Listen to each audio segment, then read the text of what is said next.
میرے پیارے ساتھیوں، آپ گانا سنتے ہوئے سو گئے، اسی حال میں آپ کو موت آ گئی۔ سوچو میرے بھائیوں، کل اللہ کی بارگاہ میں جب آپ اٹھیں گے، قیامت کا دن ہوگا، اللہ کے نبی فرماتے ہیں کل عبد یبعث علی ما مات علیہ، ہر بندہ اس حال میں قیامت کے دن اٹھے گا جس حال میں اس کو موت آئی ہوگی۔ جو گانا سن کر کے سویا تھا، اسی حال میں اگر وہ سویا رہ گیا، اسی حال میں اس کو موت آ گئی، تو کل قیامت کے دن وہ گانا سنتے ہوئے اٹھے گا۔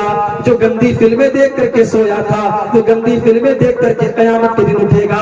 جو زنا کرتے ہوئے مر گیا تھا، وہ زنا کرتے ہوئے کل قیامت کے دن اٹھے گا۔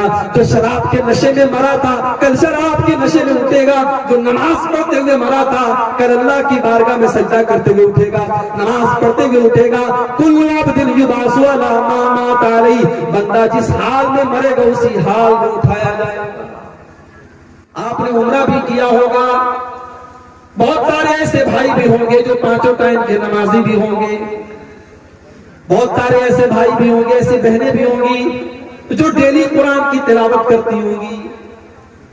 میں ایسے بھی نوجوانوں کو جانتا ہوں جو رات میں بغیر تقریر سنے موبائل نہیں بند کرتے اور بستر پہ نہیں سوتے، علماء کی تقریریں سن کر کے وہ رات میں بستر پہ سونے جاتے ہیں۔ ایسے بھی نوجوانوں کو میں جانتا ہوں۔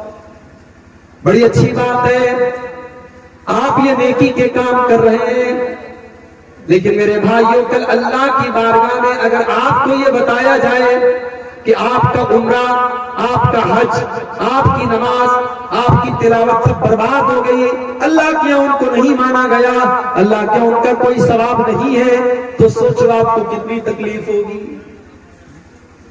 آئیے ایک حدیث پڑھ کے سناتا ہوں، ہو سکے تو ہم سب اپنے دل پر ہاتھ رکھ کر کے سوچیں کہ اس حدیث میں جو بات بتائی گئی ہے کہیں ایسا تو نہیں کہ یہ بات ہمارے اور آپ کے اوپر فٹ بیٹھ رہی ہے۔ صحابی کا نام نوٹ کر لو، ثوبان رضی اللہ تعالیٰ عنہ۔ بچہ پیدا ہو اگر آپ کے گھر میں تو نام رکھ لو، بڑا پیارا نام ہے، صحابی کا نام ہے۔ اور صحابی کا جب نام آ جائے تو نام کا معنی اور مطلب نہیں دیکھا جاتا، یہ کافی ہے کہ وہ صحابی کا نام ہے۔ ثوبان رکھ لو نام، یہ نام بڑا پیارا ہے، یہ نبی کے صحابی کا نام ہے۔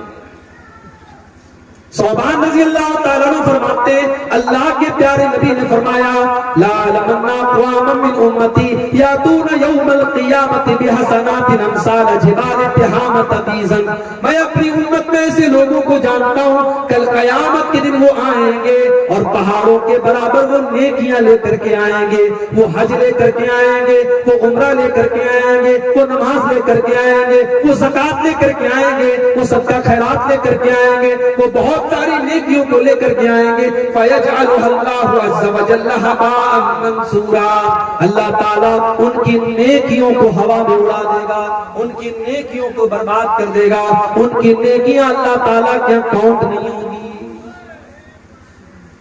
صحابہ ڈر گئے، گھبرا گئے۔ حضرت ثوبان کہنے لگے اللہ کے نبی وہ کون بد نصیب لوگ ہوں گے، ذرا کھل کر کے بتا دیجیے۔ اے اللہ کے نبی سبحم لنا وجلہم لنا، اے اللہ کے نبی ذرا کلیئر بتا دیجیے وہ کون بد نصیب لوگ ہوں گے جو نیکیوں کا پہاڑ لے کر کے آئیں گے مگر ان کی نیکیوں کو اللہ تعالیٰ کے اکاؤنٹ نہیں کیا جائے گا۔ اللہ کے پیارے نبی فرماتے ہیں اے ثوبان وہ تمہارے ہی بھائی ہوں گے، وہ تمہاری ہی نسل سے ہوں گے، وہ مسلمان ہوں گے، وہ تمہارے بیچ میں رہنے والے لوگ ہوں گے۔ جیسے تم نماز پڑھتے ہو وہ بھی نماز پڑھیں گے، تم روزہ رکھتے ہو وہ بھی روزہ رکھیں گے، تم صدقہ کرتے ہو وہ بھی صدقہ کریں گے، تم رات میں نماز پڑھتے ہو وہ بھی رات میں نماز پڑھیں گے۔ وَلَكِنَّهُمْ إِذَا خَلَوْا بِمَحَارِمِ اللَّهِ انتهكوها، لیکن اے ثوبان بس ایک بات کی کمی ہوگی، ایک بات کی کوتاہی ہوگی، وہ اکیلے میں، وہ تنہائی میں غلط کام کریں گے۔ جب وہ اکیلے میں ہوں گے، وہ بند کمرے میں ہوں گے اور کوئی دیکھنے والا نہیں ہوگا تو وہ اکیلے میں اور تنہائی میں بہت سارے غلط کام کریں گے۔ آپ یقین کیجیے آج علماء کے موبائل بھی سیف نہیں ہے۔ آج میں نے 50-60 سال کے بزرگوں کا موبائل چیک کیا، اس میں مجھے ایسی چیزیں ملی کہ اللہ دیکھ کر کے شرم آئی۔ میرے پیارے ساتھیوں موبائل کے اس دور میں اسمارٹ فون کے اس دور میں اس حدیث کو ہم کو سمجھنے کی ضرورت ہے۔ آج علماء سے لے کر کے جاہل تک اور بچوں سے لے کر کے بوڑھوں تک اس موبائل نے سب کو اس گناہ میں ڈال دیا ہے۔ آج سب سے بڑا خطرہ جو ہمارے اوپر منڈرا رہا ہے، ہم بظاہر تو نماز بھی پڑھ رہے ہیں، ہم جلسوں میں جا رہے ہیں، ہم تقریر بھی کر رہے ہیں، لمبی لمبی داڑھی بھی ہے، ہم حاجی بھی ہیں، ہم نمازی بھی ہیں، مگر ہم جب اکیلے میں ہیں، جب تنہائی میں ہیں، ہم موبائل پر کیا دیکھ رہے ہیں، کس سے بات کر رہے ہیں، کوئی نہیں جانتا۔ وہ تنہائی میں جو گناہ ہم کر رہے ہیں میرے پیارے ساتھیوں، وہ گناہ ہماری نیکیوں کو کھا رہا ہے، وہ ہماری نیکیوں کے لیے دیمک بن چکا ہے۔ ان الانسان لفی خسر، انسان اس سے بڑھ کر کے خسارے میں کیا ہوگا کہ اس کی نیکیاں اللہ کے برباد ہو جائیں۔ ہمارے کتنے نوجوان بھائی ہیں، رات کو بستر پہ جب وہ سوتے ہیں تو کانوں میں ہیڈ فون لگا کر کے سوتے ہیں، گانا سن کر کے وہ سوتے ہیں، اور اسی حال میں ان کو نیند آ جاتی ہے، اور بڑے فخر سے کہتے ہیں میں جب میوزک سنتا ہوں تو میرے دل کو سکون ملتا ہے، جب میں اپنے فیورٹ سنگر کا گانا سنتا ہوں تو میرے دل کو سکون ملتا ہے۔ میرے پیارے بھائی، اسی گانا کو سنتے ہوئے اگر تجھے موت آ گئی، بستر پہ سونے کے جانے کے ٹائم اللہ کے نبی نے جو دعا ہم کو سکھائی ہے، اس دعا میں ہم کیا کہتے ہیں؟ اللہم بسمک اموت و احیا، اے اللہ میں تیرے ہی نام سے مرتا ہوں اور تیرے ہی نام سے جیتا ہوں۔ اس لیے کہ جو نیند ہوتی ہے وہ بھی ایک طریقے کی موت ہوتی ہے۔ نیند میں بھی اللہ تعالی ہماری روح کو قبض کرتا ہے، اور جب ہم سو کر کے اٹھتے ہیں تو اللہ ہماری روح کو واپس ڈال دیتا ہے۔ اسی لیے جب آدمی نیند میں ہوتا ہے تو ہوش و حواس میں نہیں۔ اسی لیے اگر نیند کی حالت میں کوئی گناہ ہو جائے تو اللہ تعالیٰ کے ہاں اس پر پکڑ نہیں ہوگی، کیونکہ نیند کی حالت میں انسان ہوش و حواس میں۔ میرے پیارے ساتھیوں، آپ گانا سنتے ہوئے سو گئے، اسی حال میں آپ کو موت آ گئی۔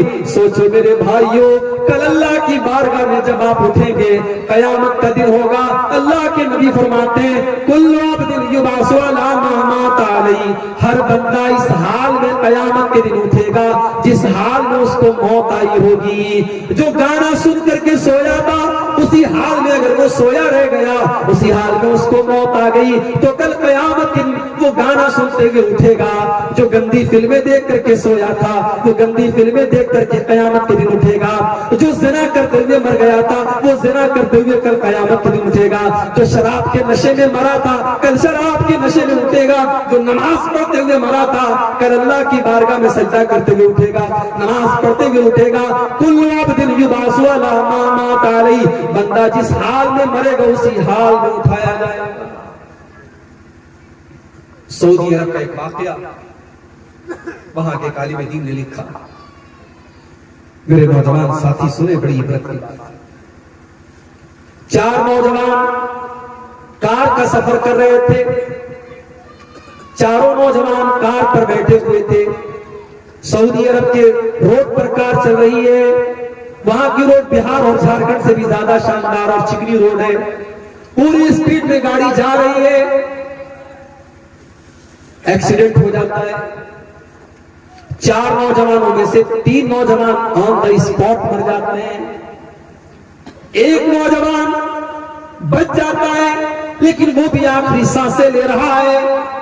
ٹریفک پولیس والے جب اس نوجوان کے پاس پہنچتے ہیں جو آخری سانسیں لے رہا ہے، اس سے پوچھتے ہیں کہ یہ ایکسیڈنٹ کیسے ہوا، اس سے پوچھتے ہیں تمہارا نام کیا ہے، اس سے پوچھتے تمہارے ساتھیوں کا نام کیا ہے۔ وہ نوجوان آخری سانسیں لے رہا ہے اور ایک ہی زبان سے ایک ہی لفظ بار بار کہہ رہا ہے، فی سفر فی سفر فی سفر، ارے میں تو سفر میں ہوں، میں تو سفر میں ہوں، میں تو سفر میں ہوں۔ پولیس والوں کو یہ بات سمجھ میں نہیں آئی کہ یہ سفر کا نام کیوں لے رہا ہے، یہ سفر کا کیا مطلب ہوتا ہے۔ انہوں نے علاقے کے عالم دین سے پوچھوایا کہ یہ نوجوان یہ فی سفر کہہ کر کے دنیا سے گیا، اس کا کیا مطلب ہے؟ عالم دین نے کہا اس کا مطلب آپ کو قرآن کے 29ویں پارے۔ عالم دین نے کہا جاؤ قرآن کا 29واں پارہ پڑھو۔